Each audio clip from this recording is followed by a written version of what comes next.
Hello and welcome to another episode of Don't Shit on the Bus. I am your host, Adam Omokais, tuning in all the way from Los Angeles, California for episode number 81 with my good friend, Connor Gaskey. What's up, Connor? Yo, dude, how's it going? Good. We're doing the intro. What goes next? The main meat? The sandwich meat? The sandwich. I mean, I don't know. What are we going to talk about today? I'm pretty excited because we've got Connor here, who you may or may not know. If you don't know, you're making a mistake. But Connor edits every episode of this podcast since the beginning. All 80 of them, he's edited. So if you like how they sound, it's his fault. And if you don't like how they sound, it's his fault. But he's on tour right now. So I was like, Connor, we got to get you not just a tour, but his first tour. That's exciting, man. Yeah, dude, it's amazing. It's a lot. It's awesome. So like usually during the intro, I do like a synopsis of what we're going to talk about. I mean, you know that.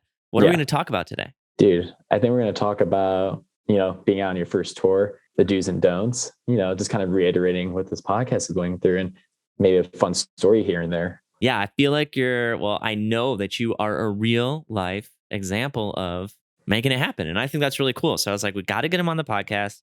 Also, you have a nice voice. Also, you're a nice person. And I mean, do you want to thank the patrons? Because I feel like that's usually what I do next. Let's thank the patrons. Who do we got? I don't think we have anybody new this week, but you can just thank the existing ones we have. I'll go check right now, though. I want to thank all the patrons for being a part of this, making this work, paying Eva and me to help do this, letting Adam give some knowledge out. Good times. And join the Discord. It's a fun community. All right, we've got 2 new patrons. Let's go. 3, I think. I don't know when I did my last intro. We've got Lewis, Brian, and Sean. Lewis, Brian, Sean. Thank you. Yeah, welcome, guys. 3 new patrons this week. That's fire. Let's go. Yeah, let's go. Well, that puts us off to a really good start. Connor, get on the bus. Welcome to the bus.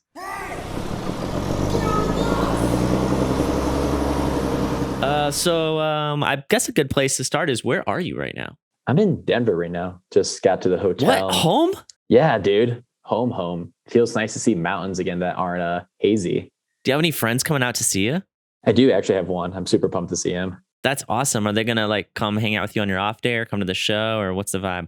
Not an off day. He's working. Our off day is today, but he's coming around for the show, and he's an old college friend. So I'm super excited for him to come and see the show. Yeah, that's got to feel pretty cool to be like the guy hooking other people up now. He texted me saying, I've never been on a list before. I'm like, well, prepare yourself. You're on a list now. Yeah, that's so cool, man. I am excited for that. Well, as you may or may not know, Connor's been very busy, so he hasn't billboarded this everywhere because he's focusing on getting his work done. But Connor is on tour with BoywithUke. Did I say that right? Yeah, it's not Boy with Guitar, it's BoywithUke. BoywithUke. He's on tour with him doing photo and video, creating some content. Making it happen. Yeah, we're lucky enough to get him for a day. But before we, BoywithUke, that's where we're ending this podcast.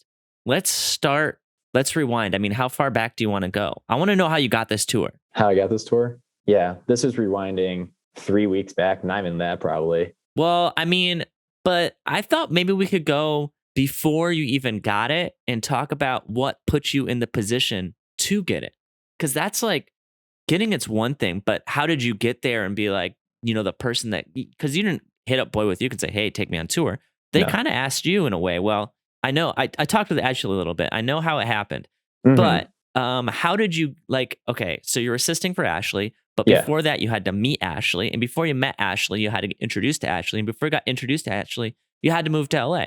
Yeah. So start there then? Yeah. I mean, you could talk about maybe a little bit why you moved to LA and what because that was really the first, I would say, big conscious decision. Maybe not first, but one of the big conscious decisions you made to kind of be all right, I'm doing the thing. Yeah, totally. I was living out in Denver before I actually moved out here for 2 years during the pandemic. So there wasn't really much I could do, but I moved out here originally to Denver for the music scene, because I knew it was big here and I wasn't sure if I wanted to move out to LAX. It's a big city, a lot of stuff happening. LA, you just called LA its airport. They call it LAX. Hey, man, they are one and the same. You're not technically wrong. That is correct. But and you moved to Denver from where? I moved to Denver back home to Michigan for 6 months. No, wait. Let me rewind that. Yeah. You just said that you moved to Denver.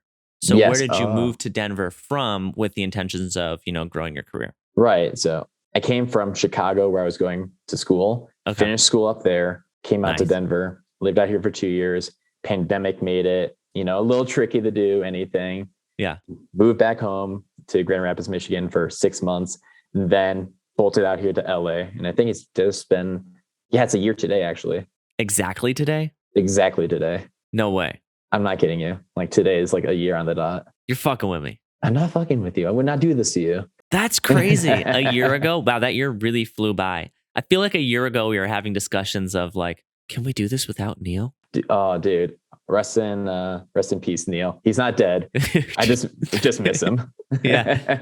I talked with him a little bit the other day. They are currently dealing with difficulties that arise touring in Europe, but they're doing great. And I'm hoping to get him back on here. But yeah, I think that was around the time Neil was like, I got a lot of shit to do. I can't do the podcast. And we're like, all right, we had to figure it out. And now we're here. Episode 81. That's what, 40 episodes since Neil? Something like that? I think, yeah, like 45, almost a full year, because it was just a little bit. I think I was actually visiting you when he called me and was like, I can't do this anymore. I remember taking the call outside of your place. Wow, dude. That's nutty. You're doing great. You made it this far. Dude, I made it so far. Connor is on tour and on the podcast. That's how deep in it we are. So I get to LA and just start reaching out to everyone, whether it be, getting coffee with like you and Maddie Vogel, or like hitting up people like Miranda McDonald, Ashley Osborne, just being like, hey, can I get coffee with you? Can I meet with you? And through those kind of like small connections like that, jumped on like mini sets, just photo assisting whenever I can, always saying yes. Well, slow down. So you hit him up, but anybody can do that. So what made you unique? Like, how did you make it so it wasn't just a cold intro? Like what did you leverage? I think if I remember, I just said, hey, I'm part of the podcast and enjoy their work and just want to like get to know them, meet them. And if they ever needed someone to help assist them, I'm their guy. So you kind of just made yourself available, hung out with them and got to know them. You didn't hit them up and you were like, hey, get me a photo pass. No. Hey, how can you give me value and just me take from you? Like, give me things. Yes, absolutely. Yeah. Oh, that's crazy. I was just reminiscing there for a minute because it really does seem crazy that it's been like a year and it's like, oh, a lot happened. And you're just like, it's just hitting me all at once sometimes. Yeah, man, you did it. Trying to, man. Yeah. So got coffee, met with them, helped a photo assist with them. So what's that mean? Like, okay, so you get coffee with them. Now you're acquainted, like they know of you. And you basically, correct me if I'm wrong, you probably throw it out there. Like if you ever need an assistant, like I'm just looking to get on set and shoot. And then they hit you up when they had shoots, right? And then you went and did them? I think I remember for all of them, like the last thing I mentioned is, hey, if you need someone to help you out with anything, I'm there. But like, I never went into the conversation being like, hey, let me help you. I know it didn't make sense to me. I just wanted to know how they were and their process and stuff like that. And just trying to connect human to human then. Yeah. Trying to learn from them. Exactly. How weird would it be if you just got coffee and you only ask them like questions about just photography or just one thing? It's like, no, I want to know who you are. Hey, I'm pretty sure we've been on coffee hangouts where that happened. Not by either of us, but I'm sure we've experienced it. Yes. No, absolutely. No hate. No hate. But man, sometimes it's hard when you're just trying to chill out and you're getting grilled on the business stuff. Yeah, absolutely. So I actually met when we were having a picnic with some friends, introduced myself that way. And I did a lot of little odd end jobs like card running for shows or minor things like that, just to help her out whatever she needed it. And eventually I started working in the studio with her as her assistant, helping with lighting, stuff like that. Nothing crazy, but just being available. The reason how I got on this tour is I was on a photo shoot with her. She was photographing an artist, and that artist's manager was Uke's manager as well. She vouched for me saying, hey, this guy wants to go on tour. You need someone to go on tour with, like a photographer, video person. Because they were on set just looking. They were like asking Ashley, like, hey, maybe you can't do it, but do you know anybody who can go on tour? And lo and behold, you're just there creating your luck and ready to go. Yeah, I was like, I will. Yeah. Put me in, coach. And I kid you not, like 2 days before the tour started, I got the confirmation like, hey, here we go. Squared away all the little details. And then I'm out on the road back in Detroit, like flew all the way from LA to Detroit. What were the details you had to square away? Like what did you have to figure out before going on tour? deliverables, how long we're going to be out, payment, stuff like that. Yeah, that makes sense. Was it a difficult process to kind of, I mean, I am assuming a lot of the other things you did, people were like, this is how much you're getting paid. And you were like, yes, this is your first time touring. Mm-hmm. Did you find that anything you've learned kind of having guests on helped you like not be totally in the dark? Or was it still pretty confusing for you? Or how was that experience of being like, oh shit, I'm going on the road? It felt like I kind of, yes and no. You know, when you cram for a test, you like, okay, I know I have the information deep down there, but you're still nervous to go take the test. Yeah. Like, it's just like, oh, okay, I think this is what this is, but like, I'm kind of, flying by the, whatever that saying is. Is it what? Cuff of your pants? Something of your pants? Yeah. Definitely asked a couple of people like, hey, this is what's happening. They're like, that's great. Seat of my pants. Seat of my pants. There we go. Seat, like seat, SEAT, not seed. Or maybe that's what you said. Probably. That's a funny, like, Michael from The Office always messes up sayings, and I think it's so funny. Dude, that's my spirit animal in terms of language right there. Yeah. It's all on purpose, right? Oh, yeah, of course. But yeah, dude, just 2 days out, come out, flew over to Michigan. Like, oh, this is sweet. Also, fun fact, the first venue we played at tour was where I saw my first ever concert as well. Oh, where was it? It used to be the DTE Energy area in Detroit, but now it's called Pine Grove. Yeah. Pine Knob. Awesome. Pine Knob. Oh, do we have somebody helping you? We have Eric in the background. Yeah. Eric, my Eric? Yeah, you're Eric. What's up, Eric? Tell him, hey. Wait. Adam says hi, by the way. Oh my God, you're literally behind him. What's up, dude? Talk now. Hey, Eric, how's it going, man? Hey, man. That is pretty funny. Connor, you got to keep this in. This is too funny. Of course, absolutely. Yo, Eric, I'm so happy you have Connor out on tour and that it's all going amazing. Yes, he's absolutely a dream to have out here. Seriously. Thank you for giving him a green light as well. That was very nice. Of course. Too kind. Oh, yeah. I know it's teamwork. That was like, I mean, if you aren't watching the video, it's like literally Connor leaned to the side and Eric is right behind him. And Eric is your tour manager. Yeah, the best. He rounded up the troops for this one. Absolutely. And now we're out here doing the damn thing, dude. So what was it like going? So talk to me about this. So you get on the flight. I mean, are you just nervous the whole way over, excited? And then you like, what's the feeling of like going on tour? So I'm packing super light, get on the plane. And like, I was more nervous before I got on the flight. I'm like, just like, don't want to fuck this up.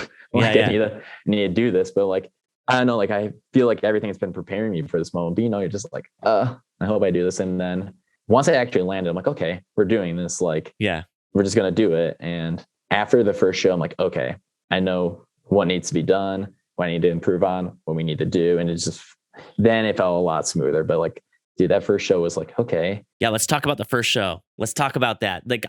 I feel like you'll have the tendency to kind of gloss over these whole happenings of things that like there's a lot there. Like, let's slow down and go through it. We still got 42 more minutes, man. Yeah, please. No, help me slow down because it just all is just like. Yeah. So I mean, you get there and you go to the venue, and this is really like, look, I know you shot shows before. I know you've worked at shows for iHeartRadio, but this is your first time like getting an all access pass. Well, maybe you've had all access pass, but an all access laminate and being on the tour. Right.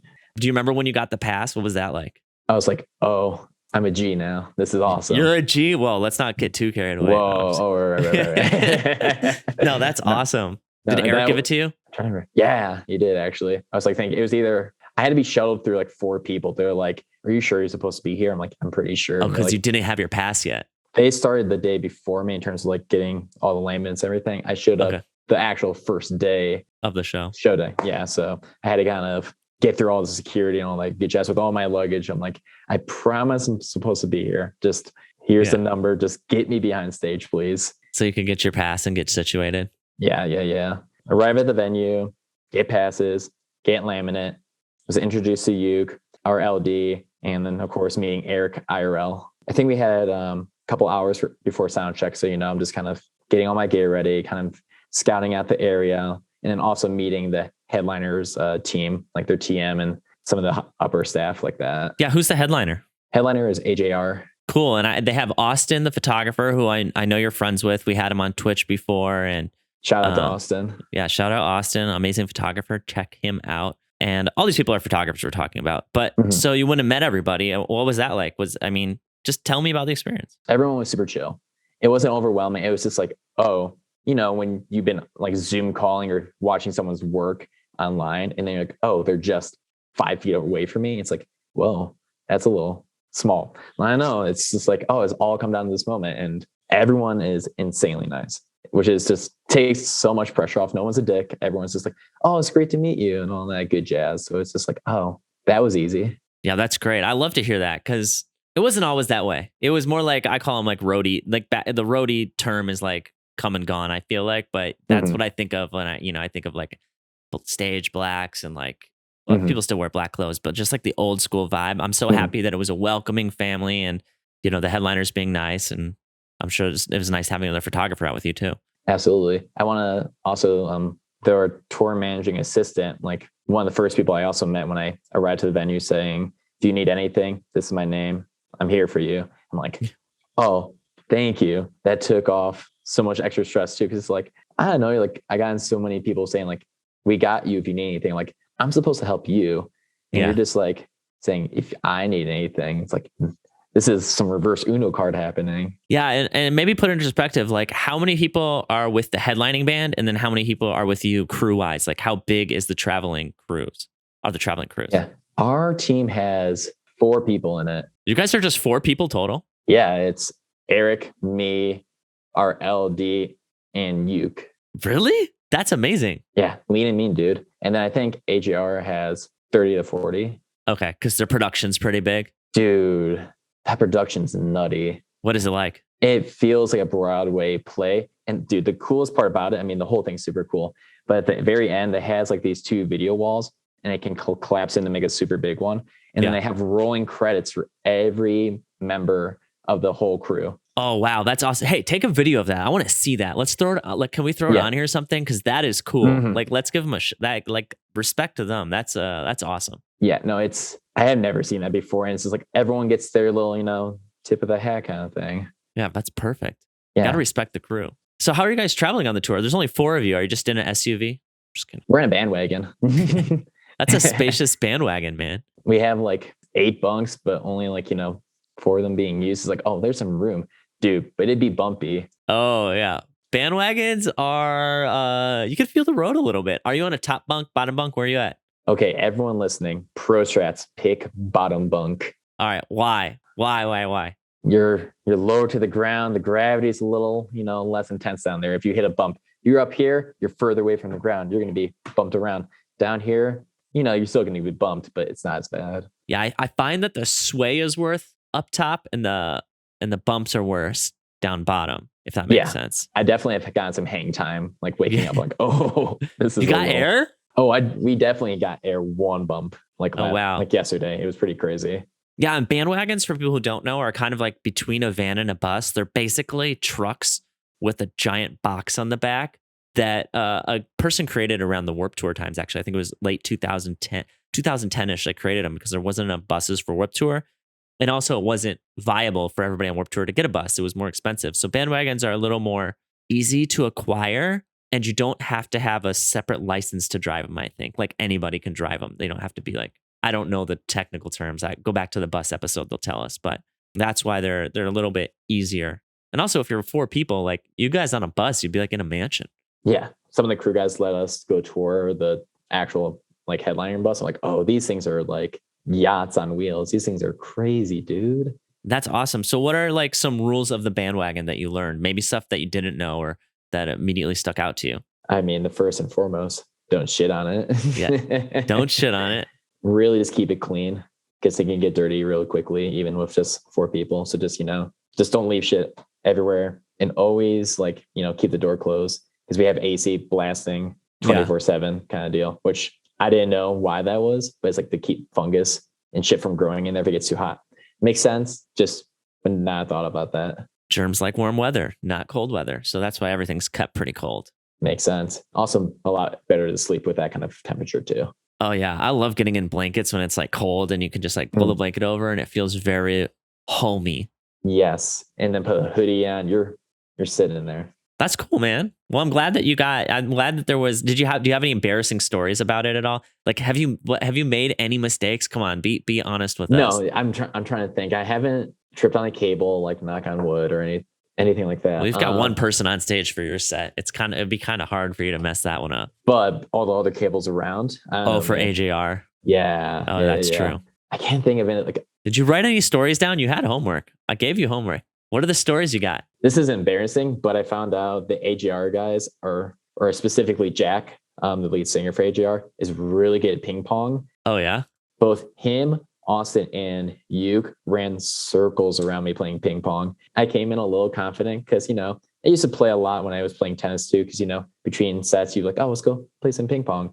Apparently, Jack's friend went to nationals for ping pong and was trying out for the Olympics. So he's like, has all the moves, and he ran laps around me. I'm like, oh my God. Is it fun anymore then, or? Oh, it's still fun, but it's just like, oh, I was talking a little bit of shit just to get destroyed. So it's like, that was humbling. You came in hot. Hey, I can relate. I did a similar thing with my girlfriend when we first started dating, and I thought I was a good runner, and I was kind of giving her a hard time. And then we went running, and she smoked me, absolutely crushed me.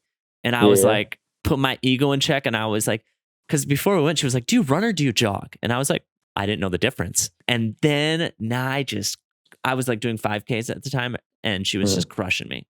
So I know the feeling, but it's hard in ping pong because it revolves around both of you being good at it to kind of get the volleys back and forth. Exactly. So I don't know. Have you taken them to a rock climbing gym yet? That's where the true talents will come out. Dude, I wish. We're out here in Denver. Who knows? Maybe we'll hit up the wall before we head out. Who knows? You said suggest? Suggest it. Yeah, you got it. Suggest. Suggest. We are going to Salt Lake next. They have a lot of really good rock climbing out there. I might be like, hey guys, let's meet on the wall. Let's do this. Where are you playing? Do you know where you're playing out there? Not off the top of my head. I would have to check. It's all good. Dude, the venues you guys are playing are massive. It's crazy when you look behind you and there's like 8,000 to 10,000 people. And you're like, oh, that's kind of nutty. Yeah, that is nuts. That's a big first tour, man. Like, does it make you nervous shooting in front of all those people, or is it just another show for you? Oh, so not really a story, but situations. One of my favorite parts is we all do a crowd photo at the end. And one of my favorite parts is being like, everyone get more hyped. Oh, you hype everybody up? Yeah, dude. You got to record that. I want to see you. I want to see Hype Man Connor on stage, dude. Dude, I think it was in Nashville. People went wild. I was like, oh, I understand now. This is like a drug being on the stage when everyone's like freaking out. This is awesome. Oh, you felt the vibe of what it's like to be in a band, kind of. For like a hot second, like you take a pause, like, oh, everyone's cheering, and it's for you. For me, it's just like small amount of time. I was like, oh, that's crazy. Yeah, that is awesome. That was really cool. We have a really big show here in Denver. I think it's like almost 19,000. Holy crap. AJR Brothers crushing it. Dude, very, very fortunate to be my first tour at such a big scale, because I'm not doing like, no hate to van life or anything like that, but I definitely skipped some steps in between all of this. I mean, I don't think you skipped the steps. I think you just took the steps in other ways. And there's different steps to getting up to the level you are, but you just did them off the road. You know what I mean? And I think that's what we talk about most of the time is the steps aren't necessarily the touring aspect of it. It's the meeting people aspect of it. And that's what you did just in LA. Yeah. It's all those like little gigs and doing the festivals and just learning how that all operate. That definitely helped me understand kind of like the touring life to some extent. Just super fast workflow, angles, efficiency of time, stuff like that. Yeah. You kind of been practicing for it. I want to hear some stories. I have questions for you, and I've asked a good amount, but I told you ahead of time to come up with some stories, and like I want to challenge you a little bit here. What did you write down? Like what stuck out in your head? What are memorable moments you've had? Well, I'm going to go back to the first show then, just because like that's where my first show there, Panic at the Disco, which is with Weezer. So that was like pretty nutty just to see that. Oh, that's the show you went to my first big legit concert. That wasn't even that long ago. I know. I had seen like little like basement shows. I know what you mean. So this is your first like full production concert, but you had been to you've been to shows before. I would call it. Yeah. I know what you mean. Yeah. I had not seen a full on production show like at that scale. Going and shooting the show and then looking back and just seeing all the people. I don't know. That was really cool.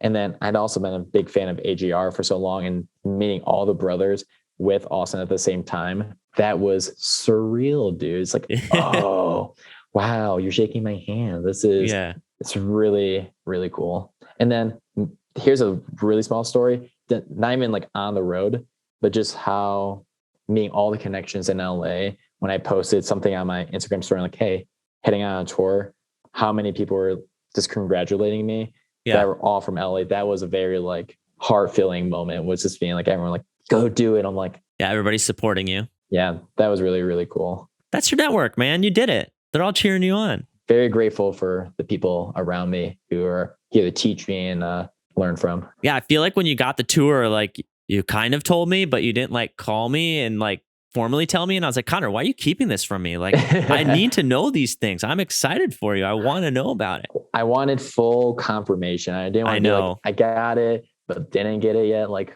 let's like hold off. So we've all had tours that we got and then didn't get. So, and we know how bad that can feel. It's like sometimes you want to wait till you're on the flight to be like, okay, this is real. And even then you might show up and everything's, COVID these days. Who knows what's going on? 100%. It's like, is this happening? Is this really a thing? We got burritos. We got boba. It was a good time. Oh, I remember that. Yeah. I felt kind of out of it that day, but it was still a good hang. I don't know about you, but sometimes like, I think it was a Friday or I don't remember when it was. Sometimes days just feel a little blurry. And that was one of them, but I'm happy we got to hang out. Dude, talking about blurry, days do not matter on tour. It's like you're at this venue at this date. What do you mean days don't matter? It kind of all blurs together, or like you're just doing the same thing every day? Like it's time just flying by?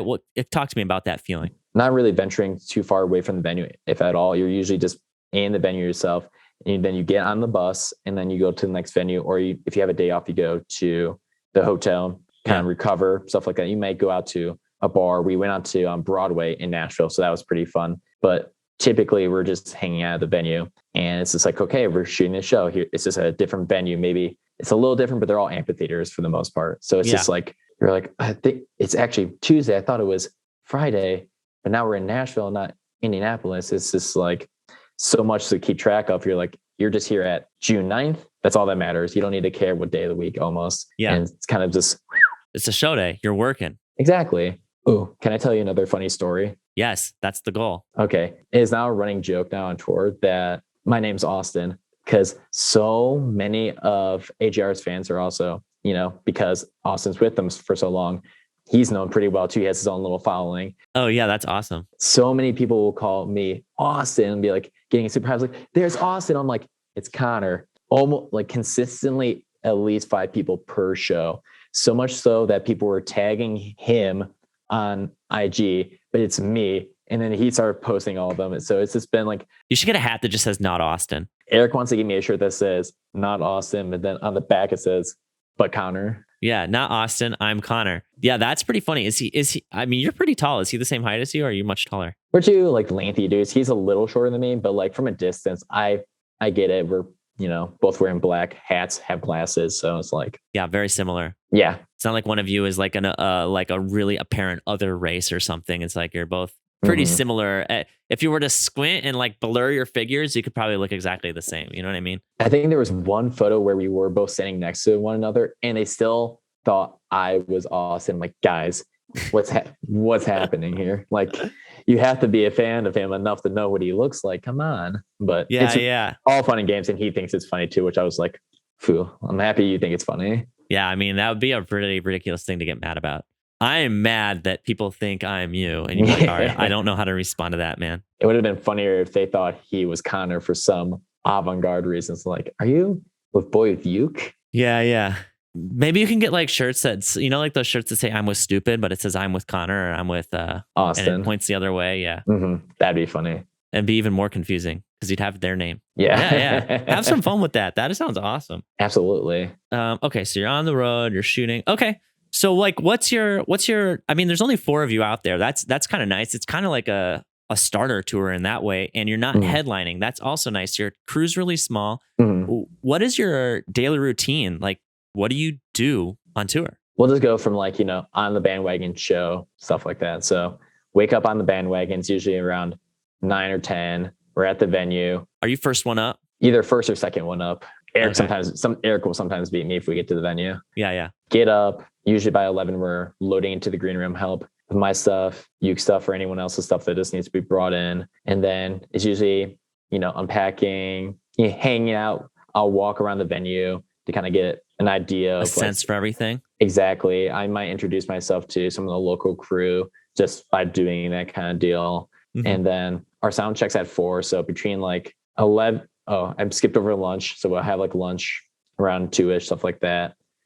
4 sound check for like half an hour, just kind of running through that stuff. I'll be taking notes or just kind of walking around the venue still just seeing like, okay, this is what this is going to look like maybe, or, I'm going to make sure I get this angle tonight with this lens, stuff like that. So when you get up in the morning and you load everything in, is it kind of like a team vibe because there's only 4 of you? Do you kind of help each other out and everybody kind of loads in because that's all, there's not a lot of crew out, right? It's pretty bare bones.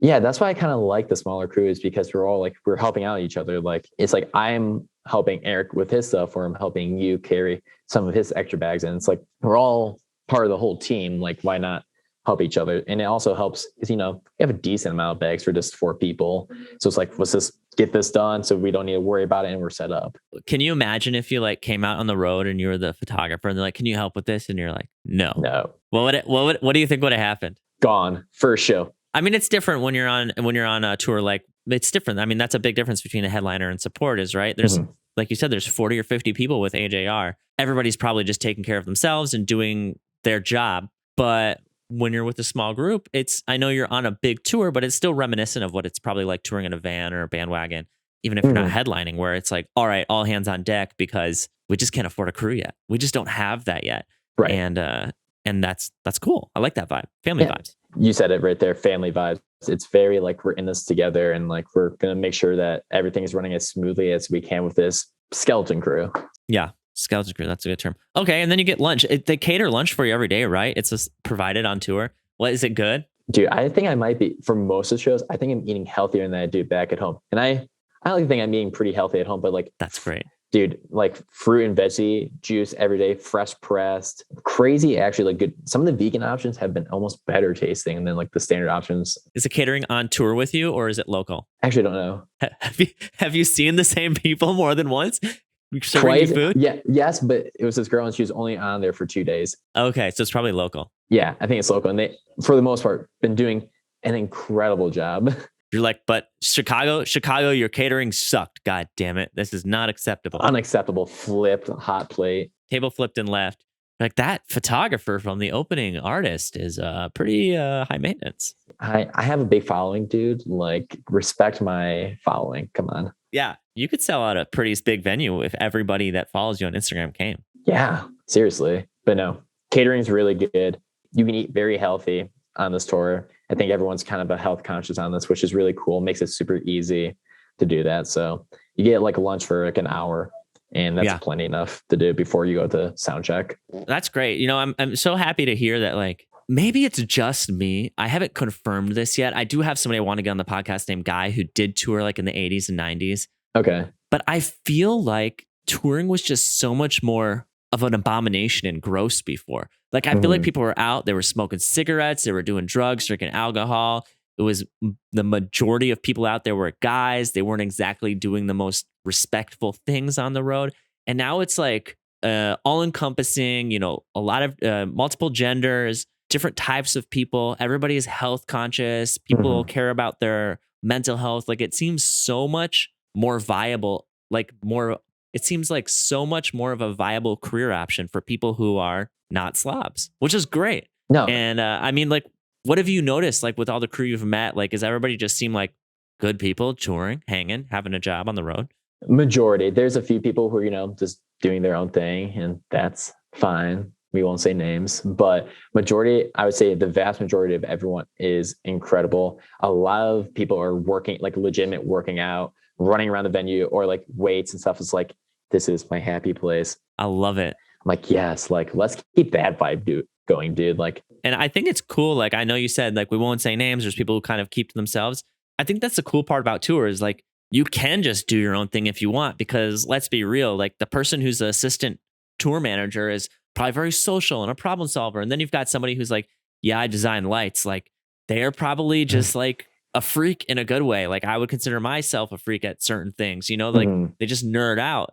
And not everybody has all those skill points and all the, is evenly spread out. And that's what's cool is like, we've got the best of the best doing their thing. But then you have the areas where y'all interact, and that's cool that you could experience that. It's summer camp, but we're the camp counselors. So we have work to do, but at the same time, we're doing things and then a little bit of off time in between. That's awesome, man. All right.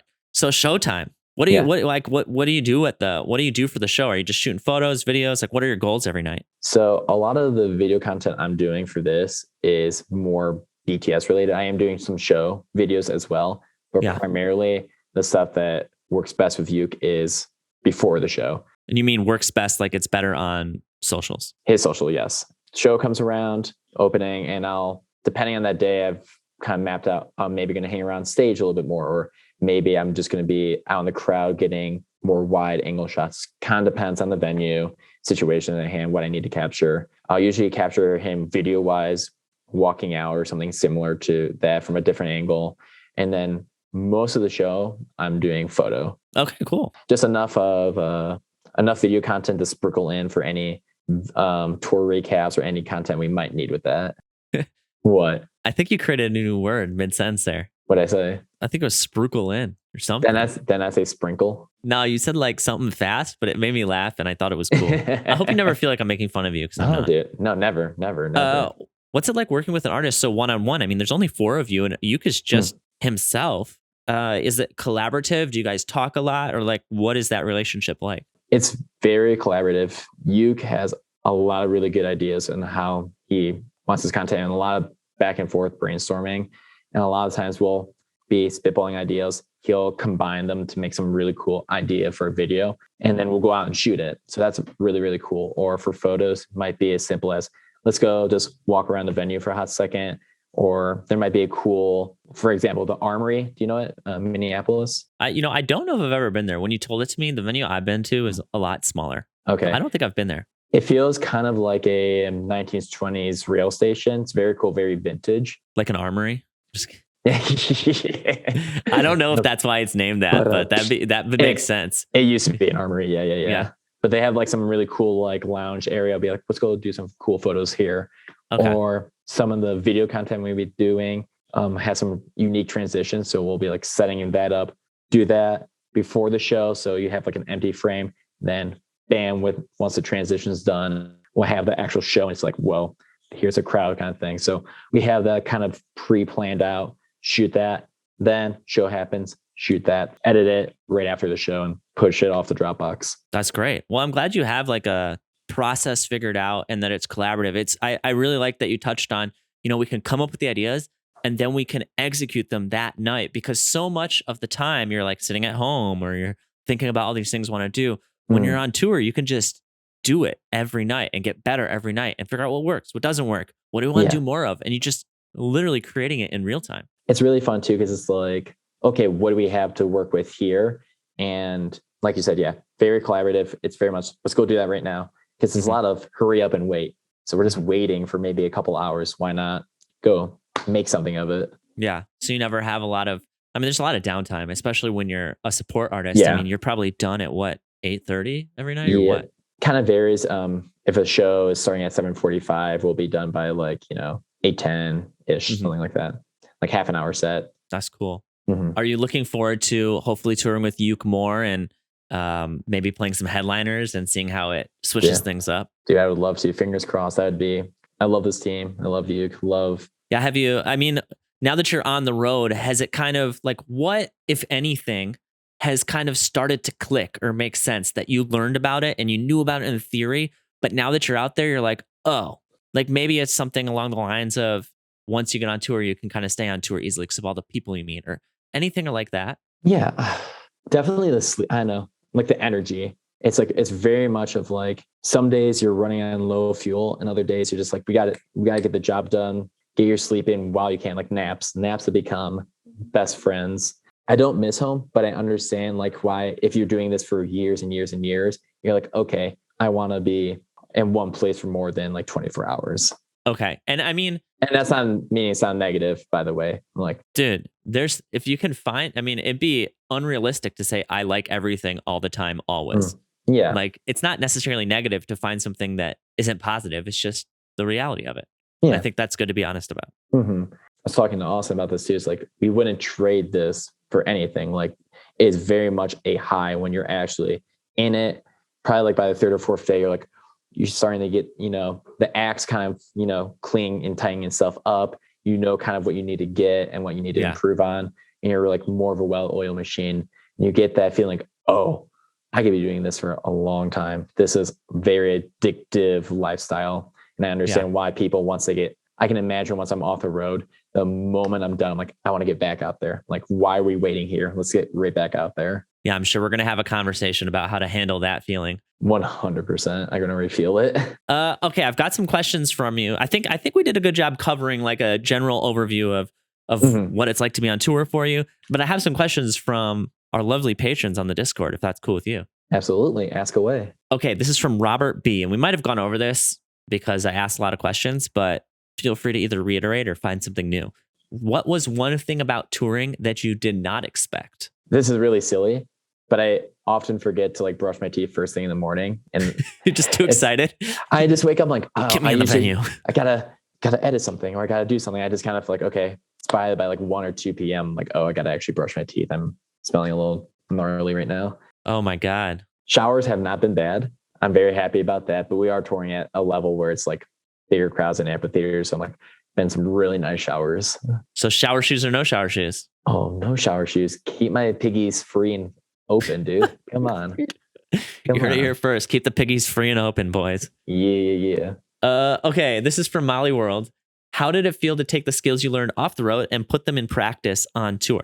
I'm not kidding you. Doing all these episodes, it really helped me out. Like, besides not shitting on the bus, it's just like, which was like, it should have been, it was one of the first things I was also told, like, oh no, I'm aware. I'm very You're aware. like, you, what did you say? Oh no, I actually have a podcast named that. The exact same thing. I think the biggest thing I learned from all the little jobs I did around LA was file management and really making sure that I have a system, because I tweaked it a little bit the first day, but like that really did help me. It's like, cool.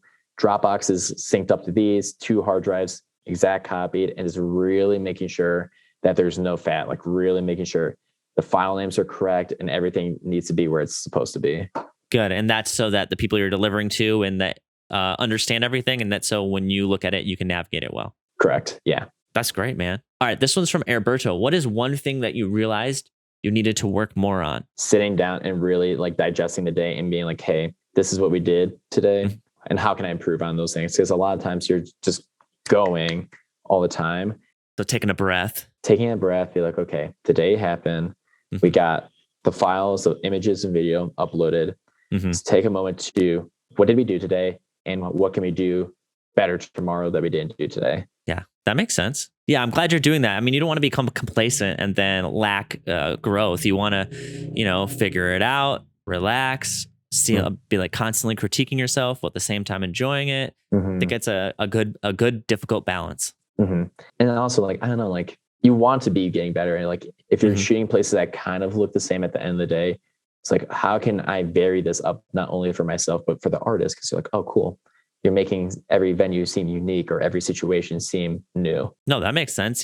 That's your job. You got to work at it. Exactly. Well, cool. I mean, I'm happy it took some time. I know how touring can feel. I understand what you mean when it's go, go, go. And even just finding an hour on an off day can sometimes feel pretty heavy. So thank you for doing this, even though you just got to your hotel in Denver. And I'm sure you've got people to see, things to do, places to eat, and you're happy to be home. So thank you so much, Connor, for doing it, man. Dude, thanks for having me on. It's always fun seeing you and chatting. Yeah, dude. I mean, how do you feel you just did? Better than the first 4 or 5 times we're doing this, but definitely belong behind the camera. Have we done a full episode before? Yes. Oh, wow. But we had a guest, right? Or no? No, it's just you and I. What did we talk about? I don't even remember. I couldn't even tell you, but we talked about tour stuff. Really? We did that? Yeah. Wait, hold up. I have Google open right here. Yeah. Episode 46, interview with podcast host Adam Alakaz. It's when I interviewed you. Oh, you interviewed me. Yeah. Oh, wow. That's your fault. No. Oh, how the turntables. Okay, cool. Well, I think you made up something there too. It's an office quote. There we go. Yeah, it is an office quote. That's why I did it. My favorite office quote is the wheel. Have you seen the welding one? Is this the wedding one where he's like wedding is like, 2 pieces of metal. Yeah. Let me see. I want to get the actual one because I can never read it. Michael Scott. Oh my God, I just typed so wrong. Oh, I got it right here. Oh, you got it already? Welding is more than just grabbing a stick and going to work. There's a lot of science and knowledge involved. That's not the quote. Webster's dictionary defines wedding as the fusing of two metals with a hot torch. Well, you know something? I think you guys are two metals, gold metals. Oh yeah, the wrong one. He did it for welding instead of for a wedding, which is so funny. Man, the writers on that show are so good. Top 10 show of all time for sure. Yeah. Love it. All right, cool, Connor. Well, have a good rest of your tour, man. Thank you so much. I look forward to seeing you when you get back. Likewise, man. It was great chatting with you. Chat with you when I get back. And now you get to edit your own episode. Gross. Gotta listen to your own voice. No, please, God. I need you to do this one. You can handle this week. Oh, God. You really want me to? No, I would do that for you if you actually wanted me to, but then you would have to deal with the outcome. No, I got this. Don't sweat it. All right. We will see you next week on Don't Show the Bus. Woo!